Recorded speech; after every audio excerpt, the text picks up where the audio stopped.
There he is.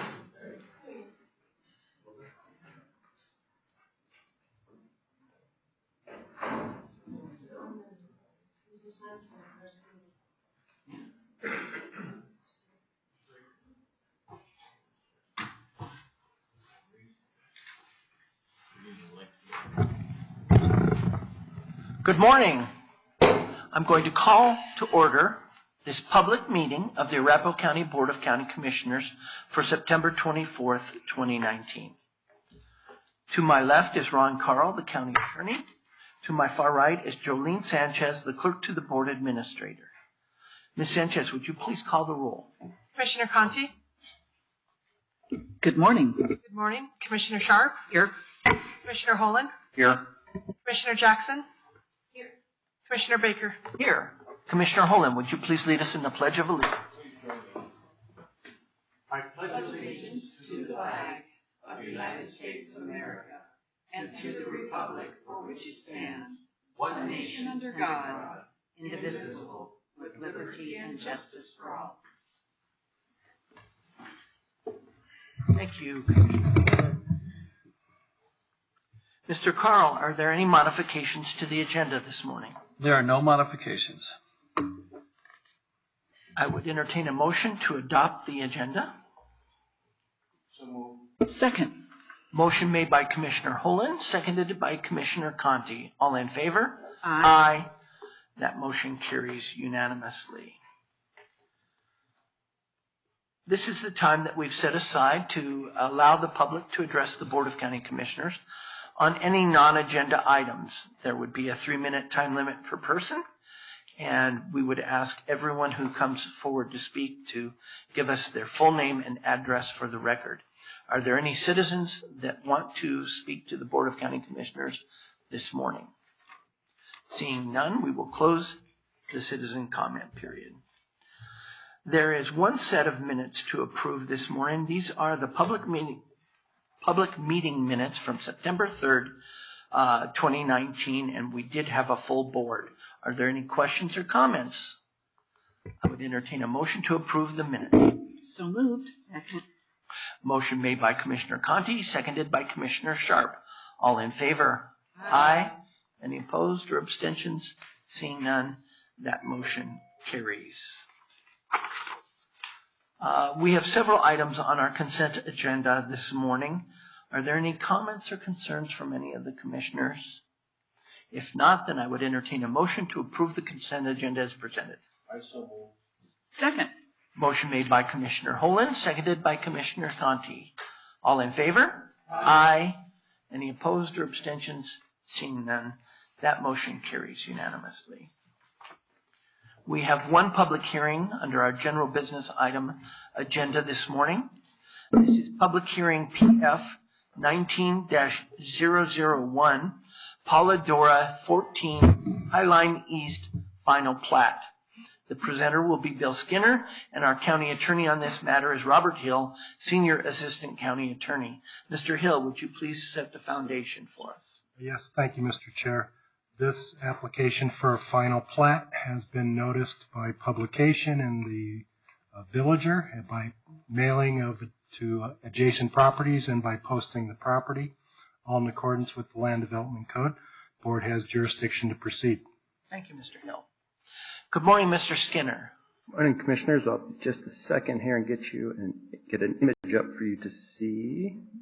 By the way, just before you get started, let me just make sure all the commissioners are aware that we are recording audio this morning, but there's no live streaming going on. The audio recording will be posted as the official minutes. This is due to a technical difficulty.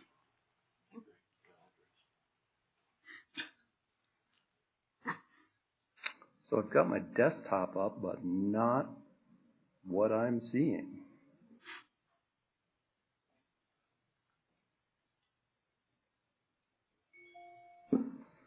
Motion. To extend the screen so it's showing the edge. So you hit duplicate. Why was it showing the? We'll talk later. That's okay. Thank you.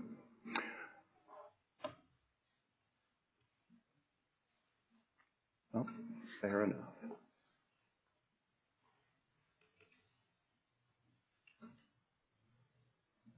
Okay.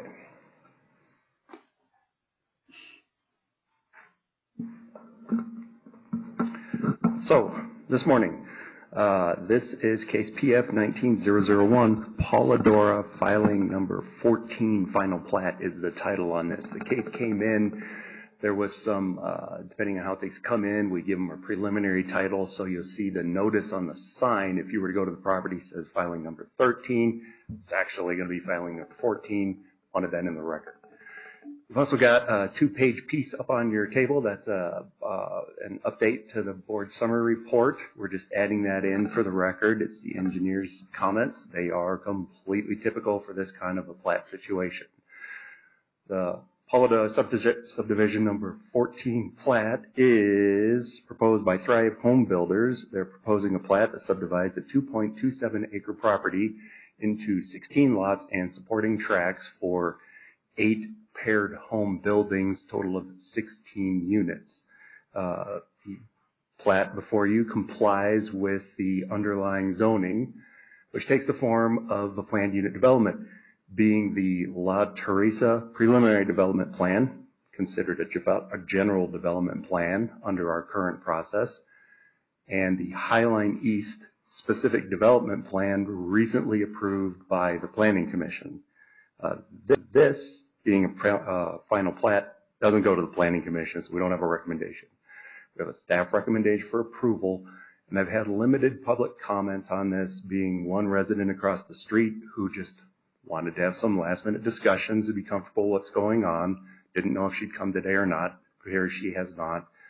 And then an adjacent property owner who saw the sign and just wanted to know what was going on. Once I sent him the plan and talked through it, we haven't had any additional contact except a thank you response. It's a final plat. There's not much to say about it except property lines and tracks. Do you have any questions for me? Questions for Mr. Skinner? Yes, Commissioner Jackson. Thank you, Mr. Skinner. I just wanted you to kind of talk us through the density issue here, and also the open space. If it's appropriate, it looks pretty packed right there. Okay, understand. So the open, actually, I think I'm going to pass the open space conversation off to the applicant since they're here and they designed it. And they can probably pull more details on the site plan out of memory than I can. In regards to density, it comes in at right a little under 8 units per acre. And right in that area, we've got a variety of properties. As you move out 1 and 2 lots or properties away, you'll find at least 2 other projects that are in similar densities, one of them being north of this at 8.2. Having said that, everything to the east, west, and south is right about 2 units per acre. So it's not at either end of the scale. It's a little bit on the high side at the moment, but it certainly fits inside the pocket this neighborhood has created for itself. And the trend over the last 10 years has been increases in density as people sell and move on. Not that we're predicting that, but it's the way the needle's moving. Okay, thank you. And there hasn't been any comment on the density in this area? During the site plan and the zoning approval process, specifically the specific development plan, there was a fair amount of concern about that because the sub-area plan recommends, broadly speaking, no more than 4 units on a 2.27 acre property. However, that plan was put in place 3 years after an underlying PDP process, which was approved through the full process for the PDP, and it approved 16 units of, then they were called duplexes. So the staff was, we had to honor the previous commitment. At the same time, we had to explain why it did not comply with the sub-area plan. People weren't necessarily happy about it, but they did understand what was going on. So it was subject to a previous approval, and so therefore it complies with that previous approval. Yes, ma'am. This is in. But going forward, that density might not be approved.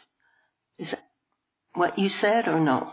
Okay, I can go a little deeper with that. The 2002 La Teresa preliminary development plan approved these 16 units in duplex structures.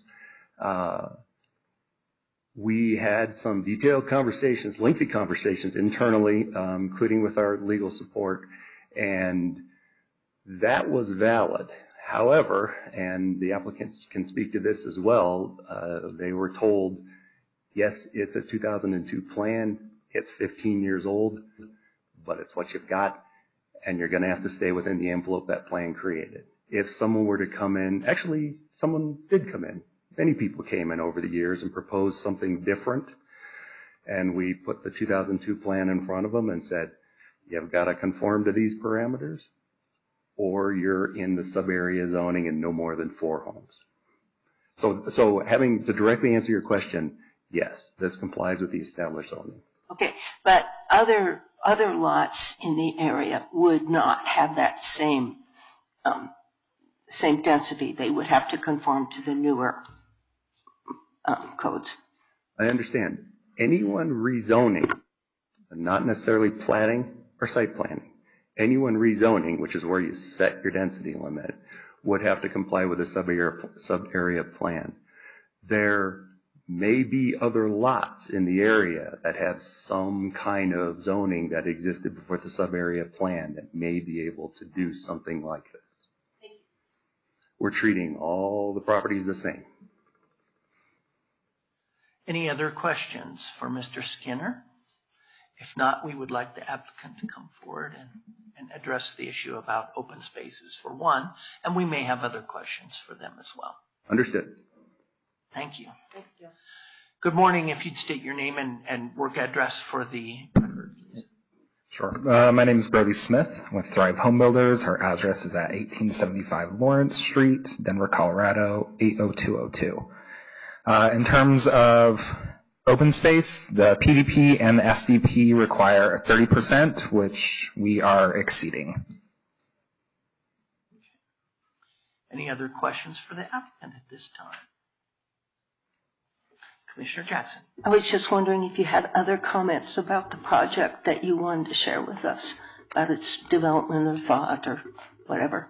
I don't think we have anything for this body in terms of the plat that we would like to share otherwise. Thank you very much. Jorge, could you bring the sign-in sheet down from that table, please? Or, oh, you have it? Okay. No one signed in. Okay. I'll ask for public comment as soon as we're done here. Yeah, just to correct my own statement, while we were speaking, some people did come, so. Okay. When I said no one was here, we'll make that sure was incorrect. that we do give. So any other questions for Mr. Skinner or the applicant from any of the commissioners at this time? Okay, seeing none, we will open up the public hearing, the public comment period. If there are folks that would like to speak, you can decide who will come down first. Come on down. We do ask that you give your full name and address for the record. You'll have 3 minutes to speak. There are some little lights right up here, right in front of me. Right. When you have 30 seconds left, the yellow light will come on. When you've used your full 3 minutes, the red light comes on, and we ask that you wrap up at that time. Good morning. Morning. My name's Tim Beam. I live on 9460 East Colorado Avenue, directly across the street from this development plan. I just wanted to come to speak a little bit about this. You guys are getting ready to rezone this. First of all, it never got completely finished to begin with, but somehow in the original plan got pushed to this, and they, I don't know how it was grandfathered in when it never got to this point. But that being said, this is a very small piece of property that they're putting a lot of homes in, and by doing that, I'm wondering, how we're rezoning this when we don't have safe access, the streets and that sort of thing. So looking at the plan that you have there, it doesn't show the site triangles for the entrance or the exit or in the centers. So the site triangles actually cross the property lines. They also cross private property lines on both ends. That's against code, and we had asked at the planning meeting how they were going to address that, if they were going to have easements or, acquire easements, change fencing, what they were going to do. That was never actually taken care of, so we're concerned about that safety issue. It does go onto a street that has a 30-mile-an-hour speed limit, and that's a problem. Another thing with the zoning is, are we zoning as a street, an alley, or an entrance? And the reason that is important is because they're considering a lot of those things open space, especially in the middle, but that's a travel area for emergency vehicles, supposedly. But it isn't really. It's kind of a gray area, and we don't understand how that's going to happen when the inner site triangles don't meet the 30-foot setback. So if you're taking a big truck or whatever in there, it's unsafe. Also, to bring they're putting parking on both sides, but when you drive in there, you need to turn around to be properly parked if it's considered a street. If it's considered an alley, there shouldn't be any parking in it. So there's no way to turn around. So UPS, trash trucks, all that have to pull in 300 feet, back up 300 feet. Safety issue. I think it never was concerned, or never was brought up, never was answered. Same with snow removal. Where are they going to put it? What are they going to do? Those things got missed, basically, in the planning division. They didn't think about it. They simply didn't. They passed over it. When we talked about it at planning, they went, yeah. And that's pretty much where it got to, and I think you guys might have that information. So the solution really is there's 16 units. The solution is to zone for 14. Then there's enough room to move the streets around, have the proper open space. I don't think drainage pits, no matter how you want to call them, are open space. These are a nice design, new modern kind of a thing. There are several of them around the neighborhood. They don't really work for open space. So, and maybe they're not including that, but You know, the trash removal issue is big, the parking's big. So when you're looking at these size of the plot, was it 35 by 75, Bill? Something like that? It's the size of a mobile home, two stacked on top of each other. It's not a good design. It's not a safe design. So that's one of the things that I'm concerned about. I'm really concerned about, you know, emergency vehicles. Even though they said a fire truck will fit through there, only one can go. You're not going to have access with the emergency vehicles that come along with that. And they can't turn around at all. And they can't really go through it if they have anything other than a speed bump. And if they don't have that, they have a street in through there. We don't want a street in there. So again, that's basically what I have to say. It's not a safe design. All of you have looked at these kinds of things a lot. You certainly can recognize that. So zoning it for this density is a little bit difficult. They need to actually move at least one building out so they can compress it a little bit. And we think that's what they really should do before you place this zoning in the middle of our neighborhood, in the middle of all of our homes. I hope that this, you had already asked that, I hope that this isn't a precedent for people to come in and buy bigger properties anywhere and go, all right, we're going to high density do this. It's right across the street from me, but it is in between the neighbors' homes and they're not here because they had to work. It's early time, but I think that should really be considered, especially in the future, that you don't allow high density to be in a homeowner's. So they never even talked to me, and I'm one of the representatives of the homeowners association, and I requested them to do that many times. They didn't talk to any of the representatives of HOA in our neighborhood, which is an old neighborhood, a lot of old homes. I think it was something they really should have done. They just went on what the old plat was. That was also not a good design, but it was actually better than this one. So that's what I have to say about it. I think you'll really consider these safety issues before you allow this zoning to go Thank you through. very much, Mr. Beam. Thank you. All right, any other public comments at this time? Again, 3 minutes if you'll keep your eye on the lights in the front. And if you'd state your full name and address for the record. Thank you. Keith Homberger, 9357 East Mexico Avenue. I live across the street from this property and over one house. The whole property project started back in 2002. We had a meeting with all the commission and it became extremely contentious. We actually created a sub-area planning membership.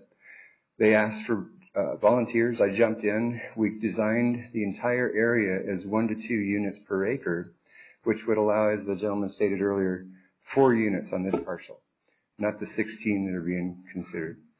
The original plan, lot to race, was so rowdy and contentious, and it was so obnoxiously against what our area is. We're an area of old farmhouses that dates back to the 1900s. So it was normal to have 1 or 2 or 5 acres even per house. When the former owner of this parcel came in and came up with 16 units, there were so many people that were so against it. They delayed the entire hearing, and then they had another hearing, and in the process of doing that, they shed off half of the people that came to object. The same thing happened again just a few months ago. The first hearing that we had on this project, there were so many of us neighbors that showed up and were against having 16 units where we had previously been told 1 to 2 units per acre, that they delayed the hearing, and then they shed off half of us neighbors again. They had another hearing that came along later. They offered no changes whatsoever. Originally, they were going to put in a couple of more parking spaces, and I didn't see that happen. I was on the commission that said that this whole area was going to be 1 to 2 houses per acre. The original person that came in with this project, Ronald Levine, while he was doing this project, he was ripping off his customers, and he was a home mover that he had trailers in the backyard of his house. While Ronnie was in jail for, while he was in federal prison for ripping off his neighbors in a series of wire fraud, theft, etc., he generated this design that we're all looking at right now. So we're looking at a convicted felon's plan that's been resurrected and brought to what you see today. This is not at all what us neighbors came together for and asked for our community to be a similar community. We asked for the houses like ourselves. And in the process of it, while Ronnie was going to federal prison, they pushed this through. So here we are, we're looking at something completely outside the boundaries of what our neighborhood is. Then it becomes difficult with me with the county. The county asked me to step up and be on a board to participate as a citizen in our community. We did that, and then here we are looking at a parcel that was generated by a convicted felon that you folks authorized. And I see the red light blink, and I'm going to keep talking. Tammy King, who is the head of the Planning Commission, told all of us neighbors this property is never going to develop. Tammy said that the fees weren't paid and that Ronnie didn't have the wherewithal to make this project happen. The project died. A gentleman came and bought the next door house.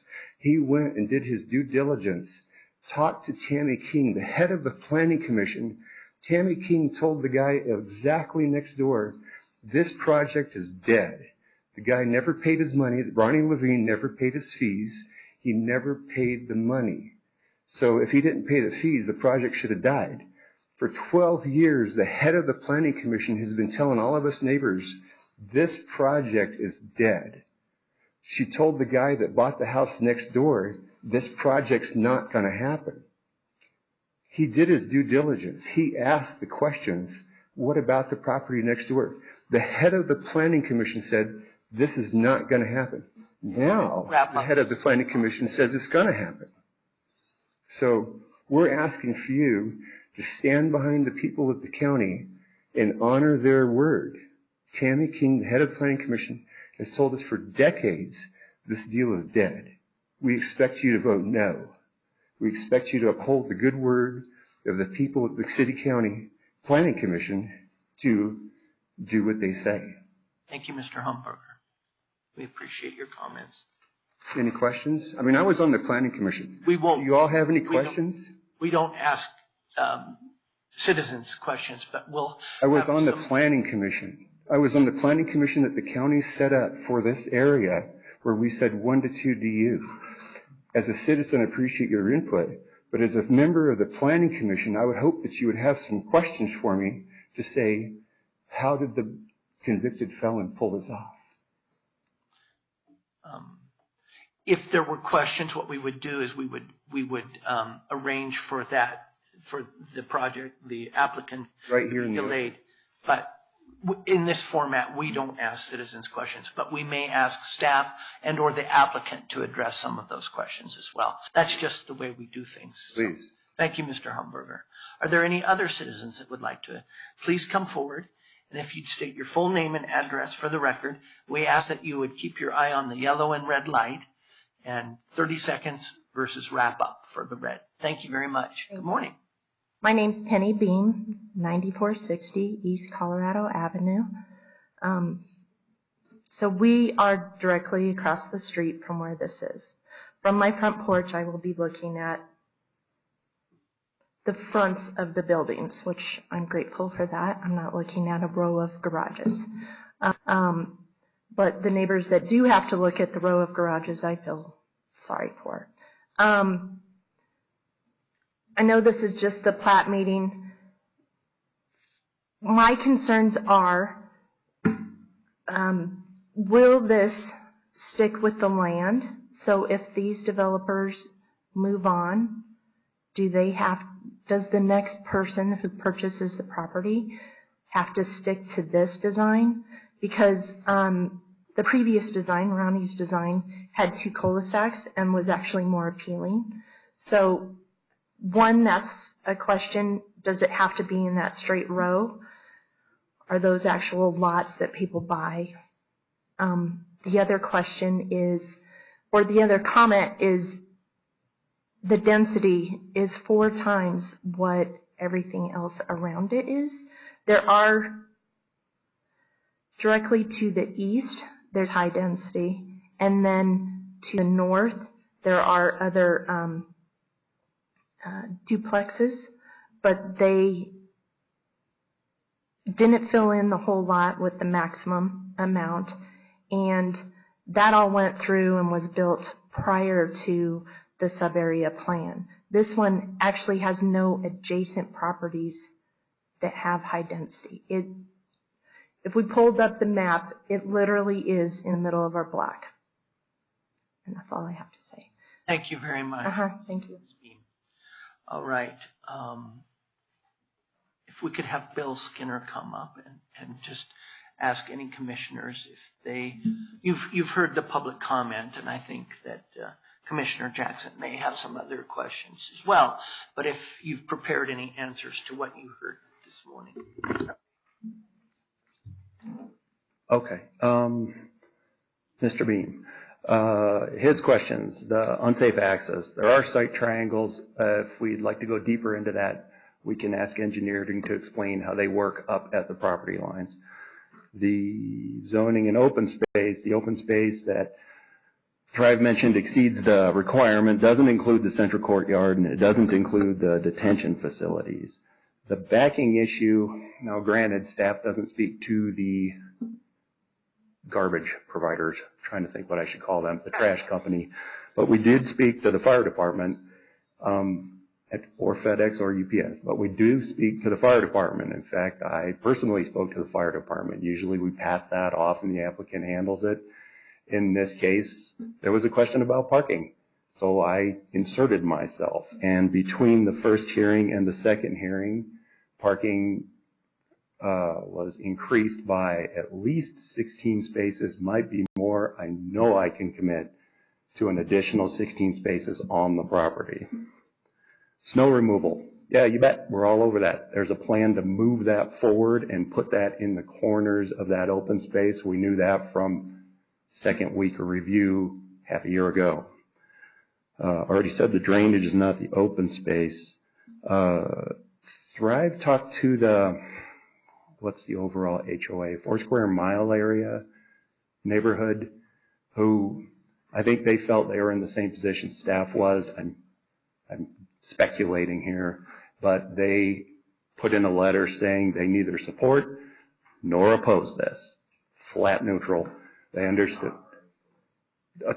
So there's an additional HOA, and we can ask questions about it if we need to, but that was the overall 4 square mile area approach. Let's see. The 2002 PDP did make an initial appearance. It was contentious as I understand it. It came back. The total number of units was reduced from 20 to 16 before that was approved in 2002.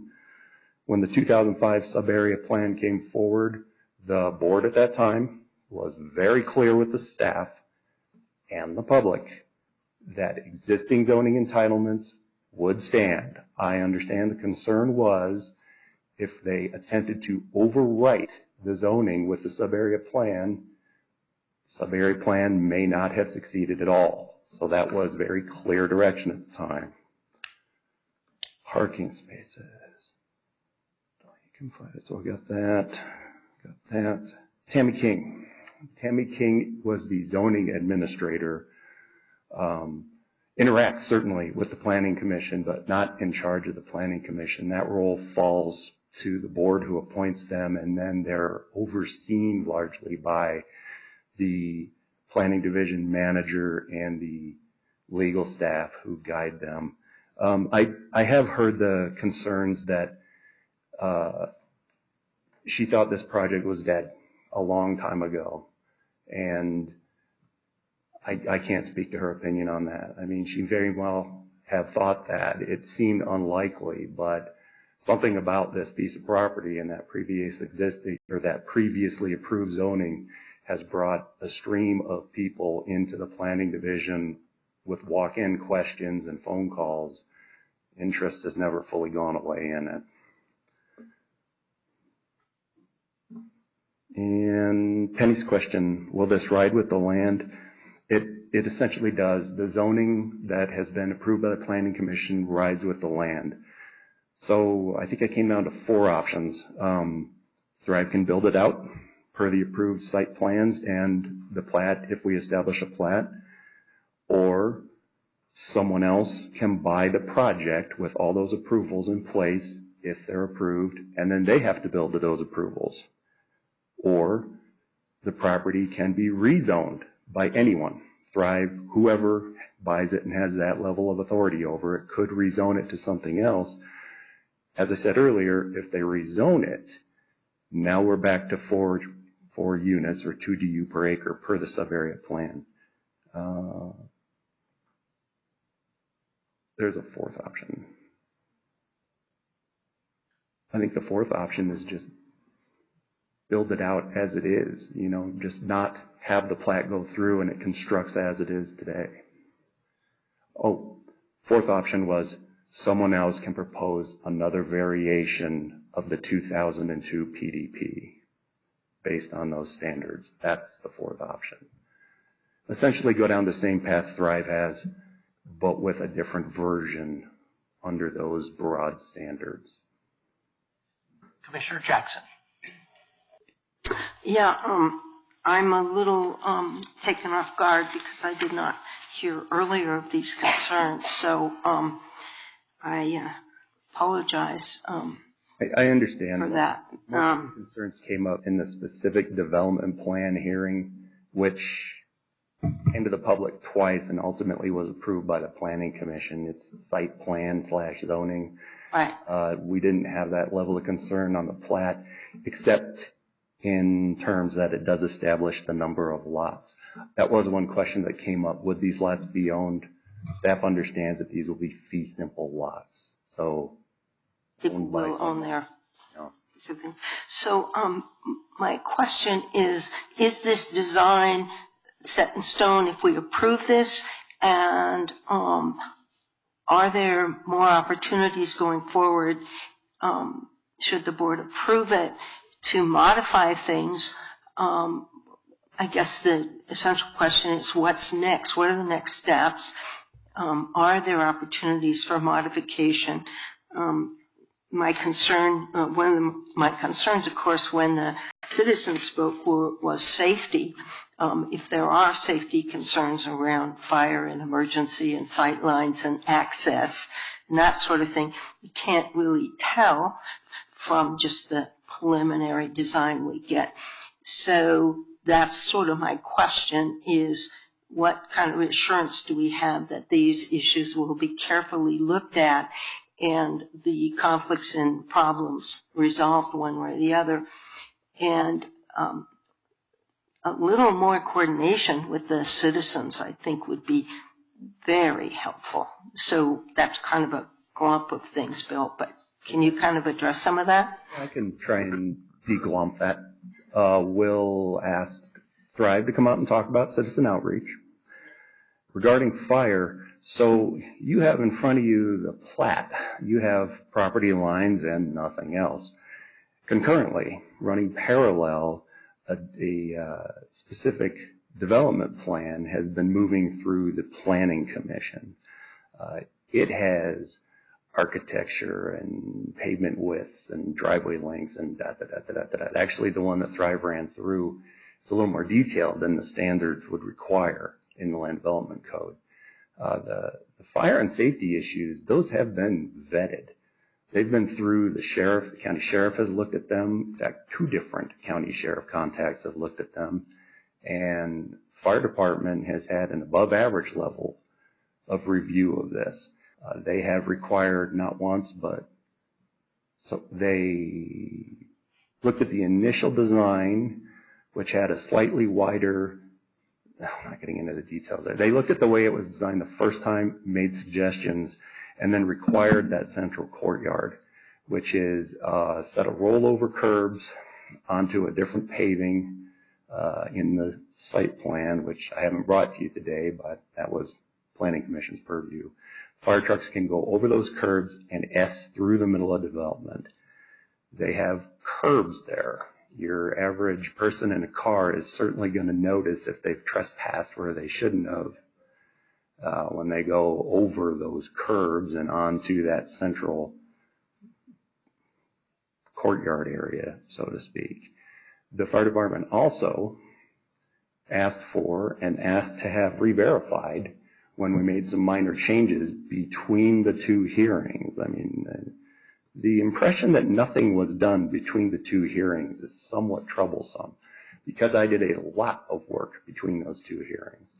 And we went back to the fire department and we re-verified with something called a turn radius plan, where they take not just can the rectangle that's generally the shape of the truck get through there, can the fire department's specific equipment, each and every individual tire footprint and longest part of the bumper or ladder extension fit through there.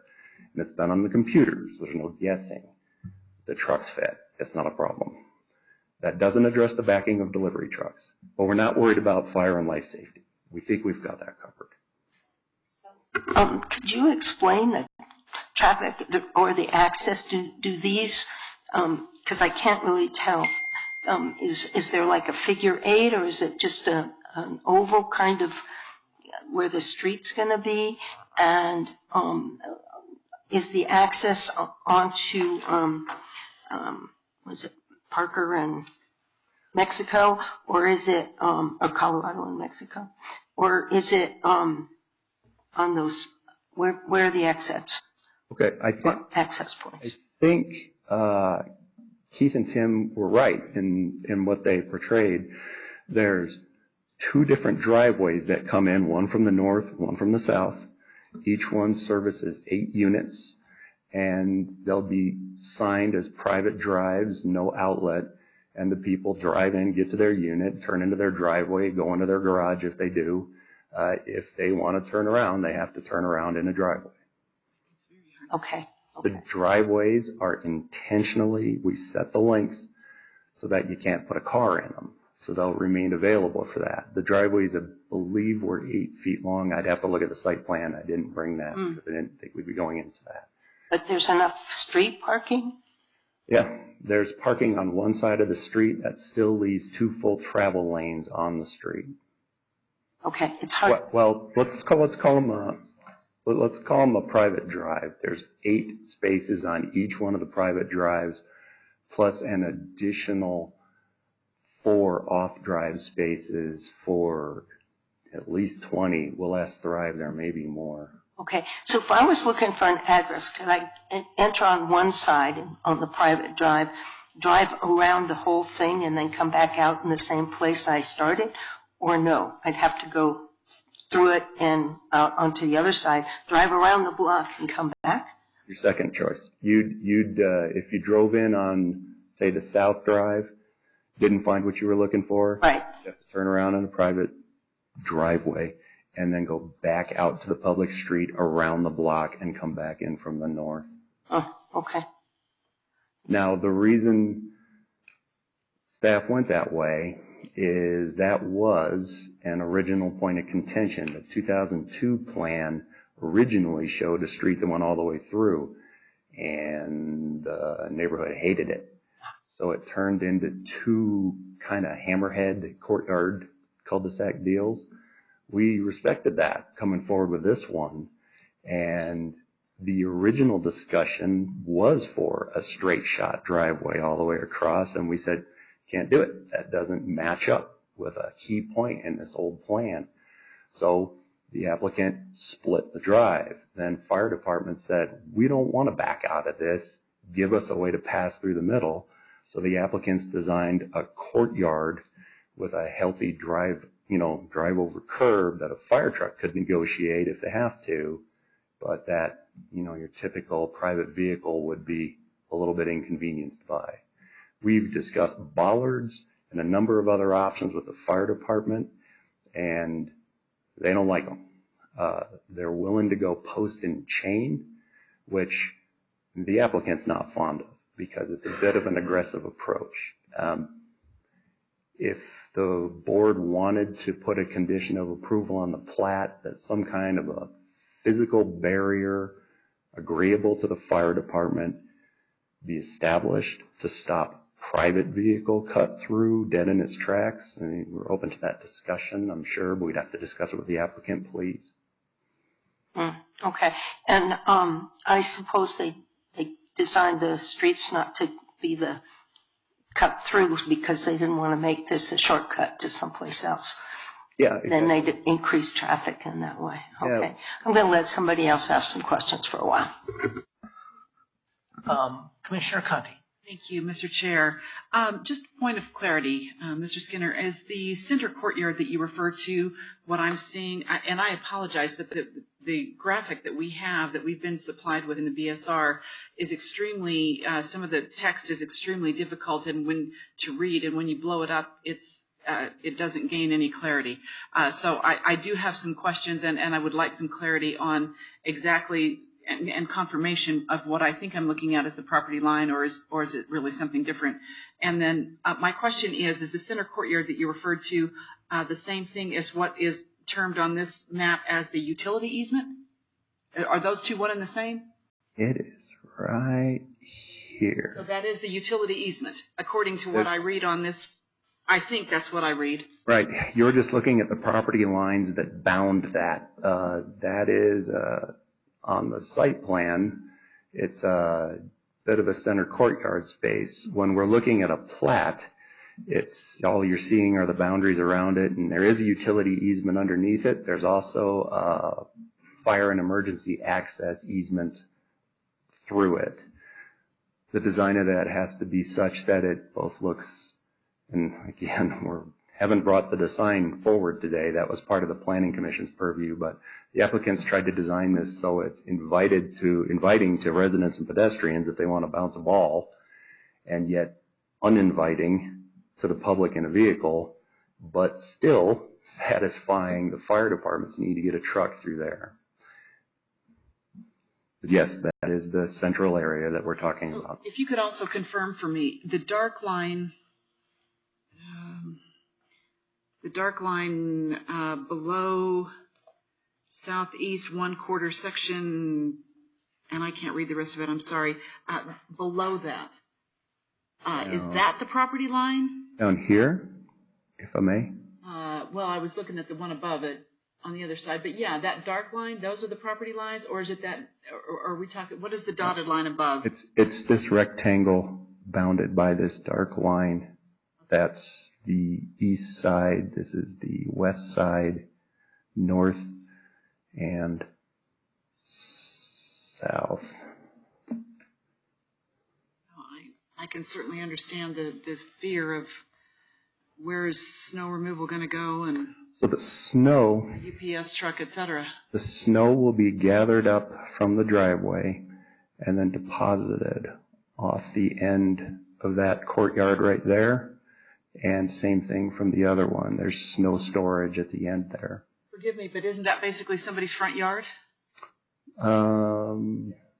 It's in the corner of two front yards, yeah. The property, the fee simple lots are the smaller spaces. Those are large common open spaces.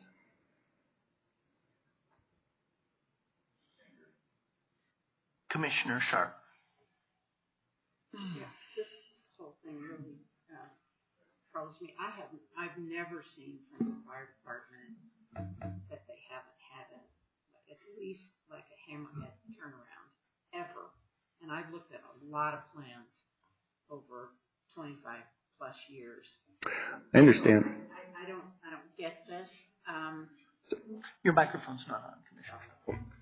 Apologize. Yeah, I just, I have looked at a lot of plans, as I've said, from fire departments. I've never seen this kind of a design. They are usually very, very strict about having access where you pull in and the truck can pull in and back out and then go, not back out or go through the between buildings. That seems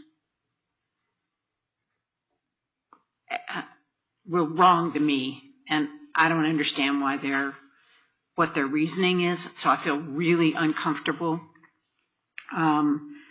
with that. It's very hard to tell from this design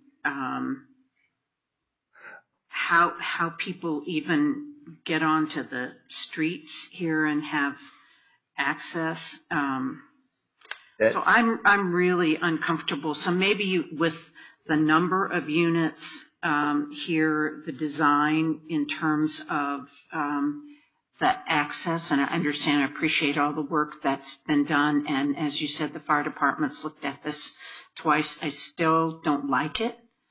I think if you've got 8 units in a row there and the fire department has to get to the very last one in, what's that going to do to everybody else in the access? I'm really not happy about even though it sounds like maybe from a legal standpoint, they did not need to reach out to HOAs. I don't like that. The neighbors, I think that if that truly did not, there was no good outreach to HOAs, not just the 4 square mile. Let's ask about that, because I've heard 2 very different stories about how outreach occurred. Okay. So let's ask. I want to know that. I'm disappointed that with all of these concerns that the applicant did not have anything more than we have nothing to add here. I'm really unhappy with that, with people, neighbors that are concerned, and the applicant comes up and says, well, this is all I have. Thank you very much. And had 2 sentences. I apologize. I'm being harsh here, but that's not what I'm used to. Particularly when there are concerns. And I think these kinds of things have to be, I would have liked to see a more professional presentation more than what we've got here, which really tells very little. And I understand that this is a plat. So my bottom line is, what are our options today, considering that I have a lot of concerns about this? What are our options? What are our legal options at this point? And we are still in citizen comment period, so I do want to allow the applicant to address us any of the questions that they've heard from the citizens. Then I have several questions for Mr. Hill that we'll come back to. But I do think that we'll start with the applicant and just see if they have anything that they would like to further address. If not, that's fine too.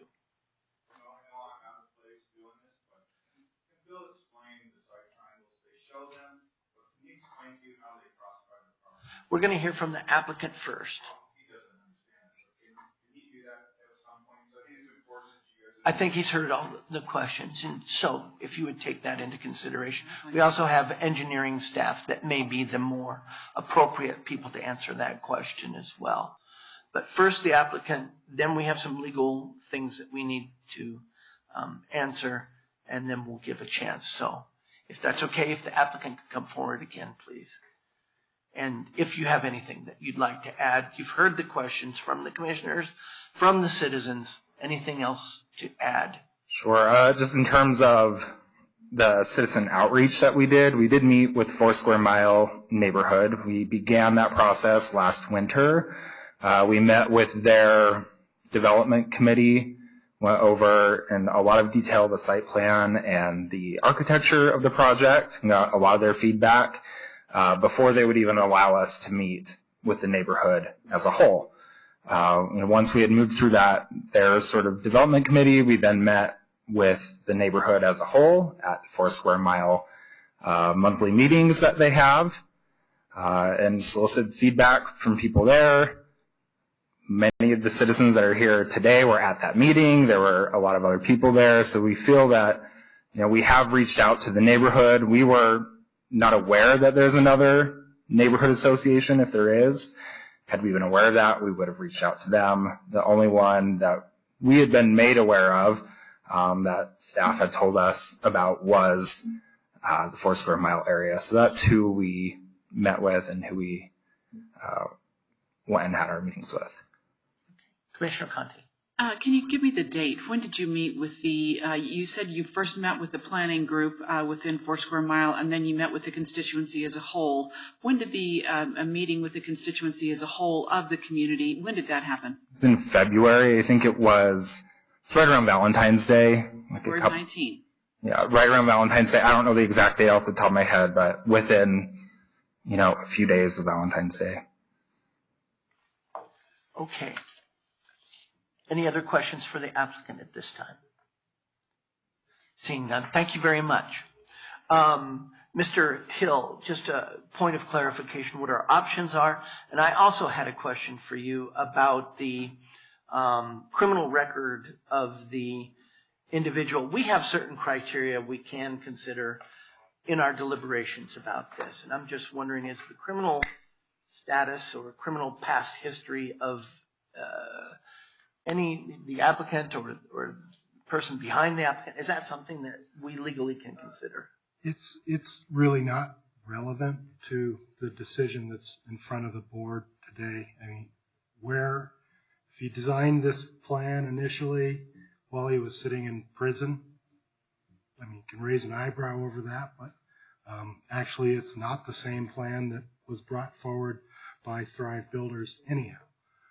That applicant did obtain the zoning entitlement back legitimately before prior membership of this board approved that.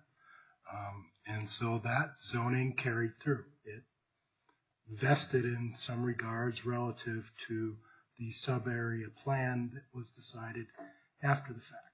So it becomes a zoning entitlement.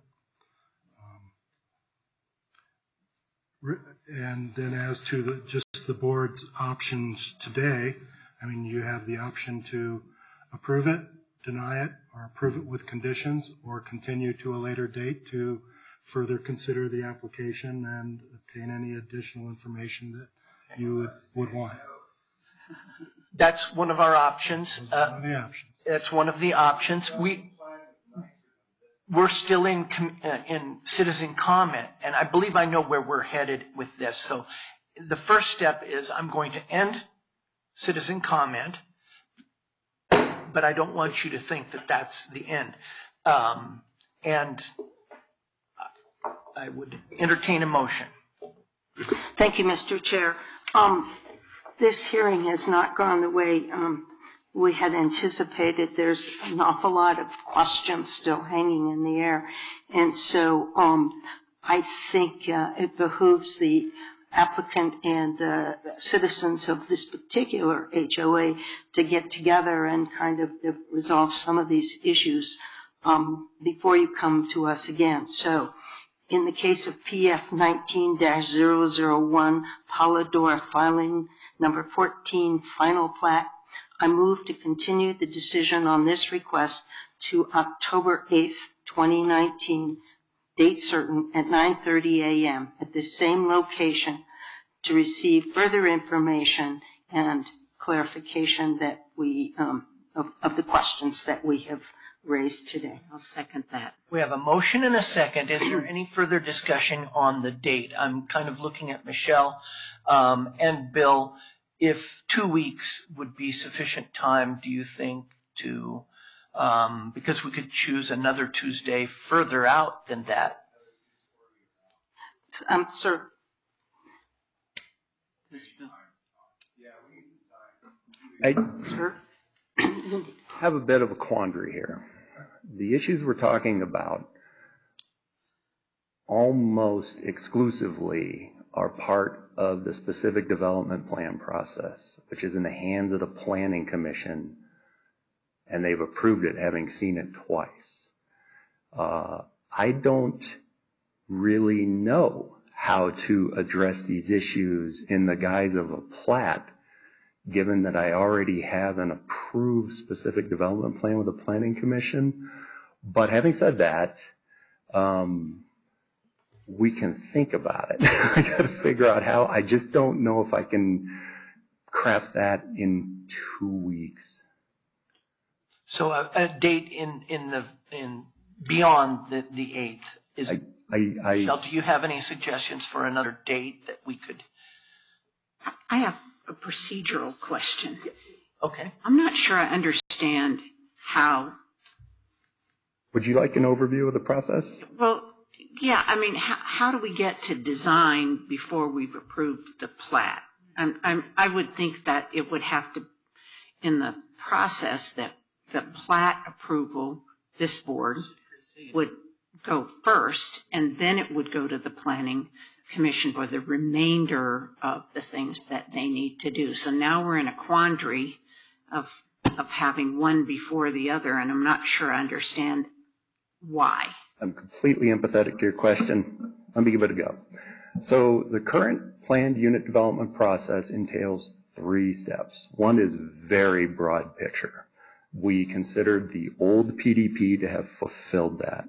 The next step is, it's called a specific development plan, but it's kind of medium brush. It sets typically footprints, architectural concepts, and locations in general terms of detention goes over here, landscaping concentrated here. The specific development plan for this one is a little more detailed than that. The applicants tend to want to know, they need to establish the zoning which sets densities, which I understated that. They don't want to know, they have to know that they have the density that allows X number of lots, in this case 16, before they can even craft a plat that would show 16 lots and bring it to you. There's another step in the site plan process. After the Planning Commission approves this conceptual level site plan, we come to the board. If that zoning is approved, we come to the board, establish the lots, and now the staff will look at a very, very detailed administrative site plan. We have not done that yet. So the final tie down on the site plan has not approved. The planning division manager has not done that yet. Now, having said that, our current PUD process is designed for that to be handled at the staff level. It would not come back to the board or the planning commission. Commissioner Jackson. I'm with Commissioner Sharp. I'm a little befuddled about the process and the way we do things, but it seems to me my motion still stands unless you want to change the date to give you some more time. But there are enough concerns here, I think, from all of us that we're not comfortable moving forward. We like to be comfortable. Understood. I'm not raising any kind of an issue about the continuation. But we're happy to change a date, modify the motion so that works for what needs to get done. We just picked a date where we're free, but that doesn't mean that gives you enough time. So, Mr. Hill, given that you understand how the process works, I'm not asking you to call the date, but you probably have an idea of what we need to delve into and unravel. 2 weeks seems a little bit tight for that. I'm Ms. Halstead, would you please open to dates. talk dates to us, please? Good morning. We were looking at the schedule. I think October 22nd would be an appropriate date. And then speaking with the deputy county attorney, if you needed additional time, we would still meet and then continue that. You could continue it. So you can pick a date and then continue on. Yeah, with all due respect, I'm gone on the 22nd. So I think I'd like to be here for this. The first time you're all together is October 15th.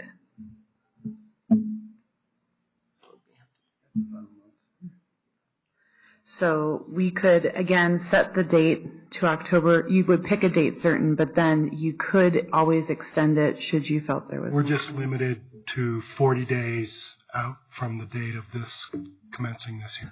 Let's try the 15th. So the 15th? Yeah. Okay, then I modify my motion to October 15th. And accepted by the seconder. So we have a motion and a second. Any further discussion? You know, I think, have you gotten enough information here as to what needs to kind of take place? And Concerns. yeah, because otherwise I'm kind of, again, a little bit, if we don't have the ability to do some things here as our board for this plat, in terms of 4 options, I guess we continued, but we could approve or deny or modify. Make additional conditions. But if we I guess I'm looking at, I would like to know what additional conditions could be legally addressed at this point for this plat. Approve or deny, I get, as the way it stands today. But if this board wanted to say, we want this condition or that condition, what are our parameters around conditions that we could specify to the applicant if the applicant can't work something out I have a with suggestion. you all? Okay. As opposed to setting conditions, what you could do is just provide some very clear and well-defined matters that you would like to have some answers on when it comes back. So, for example, if you wanted them to show you site triangles, you could say, we expect you to return on the continuation date with an exhibit that shows us site triangles. Things like that. So just off the top of my head, that could be site triangles. That could be further confirmation from the fire department that they find this design to be acceptable. I'm a little concerned that I'm straying out of the bounds of a plat approval with some of this, but these are questions that you could ask for more information on. And that's kind of, I'm sorry, that's kind of what I'm asking for is what conditions or additional conditions, what are the boundaries? Because otherwise it seems like there are only three options, Right. Continue or approve or deny. If Right. we can't come back with any additional conditions, then, I'm not sure why we're postponing till the 15th.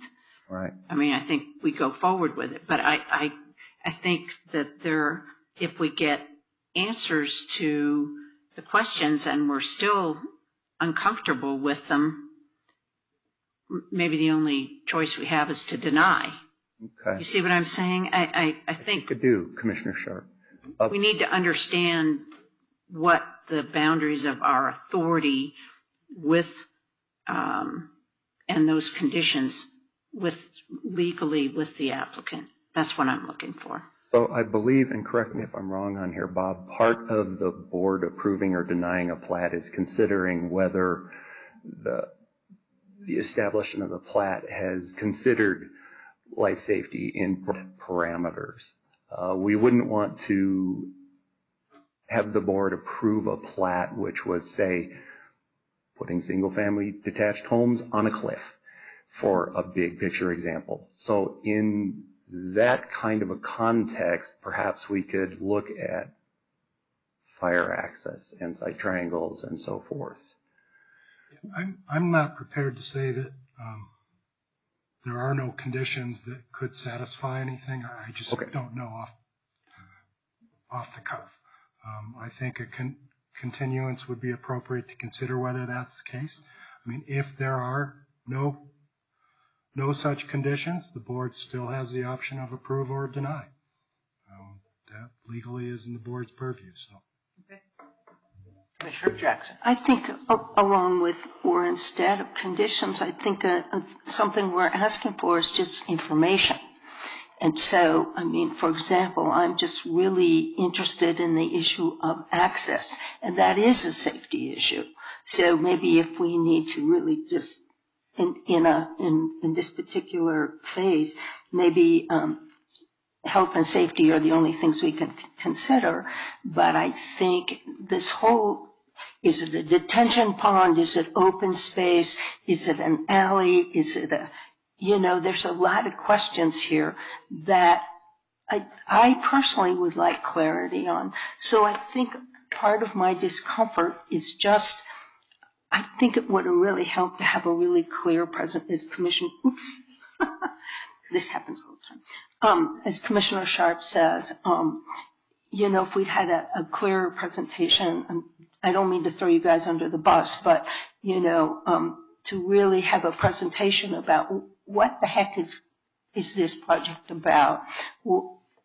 Where is the access? How do you get in and out? We've had hearings on which some of the citizens are really concerned about access, if you'll recall, and a chain across the fire lane or a gate. I can't remember if it was a gate or a chain, where the citizens said, well, that's not going to work. But here we have a bump. And I'm not sure if that's paved or at first I thought it was open space and grass. Now I guess it's paved. So I just want more clarity on this. If we need to put conditions on it, we can discuss those. But for me, I just need more information. Okay. Thank you. I'll add, aside from being chair and kind of making sure things run right, is that density, I think, may be one of those things we need to know whether that's in our purview. If we would put a condition on there that instead of 16, it would be a lesser amount than 16. I just want to, it doesn't have to be answered right now, but it's something that I think might solve some of the other problems as far as access and other things.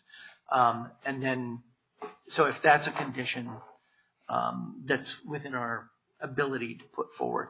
So we do have a motion to continue to date certain of October 15th. That has been properly seconded. Any further discussion? Commissioner Holden. Just one point, and I certainly agree with you, Mr. Chairman, in terms of looking at options to enhance the egress and access to the property. And in particular, my concerns are reflected on the life safety issues. What the current plan, I think, requires a lot of turning of the vehicles, of emergency vehicles, and I think that will affect the response time. Thank you, Commissioner Holden. All right. Further discussion? Seeing none. The motion before us is to continue to date certain. All in favor? Aye. Any opposed or abstentions? Seeing none, that motion carries. Need to clarify that date. October 15th. Okay. Are there any commissioner comments this morning? Commissioner comments? Seeing none, we are adjourned.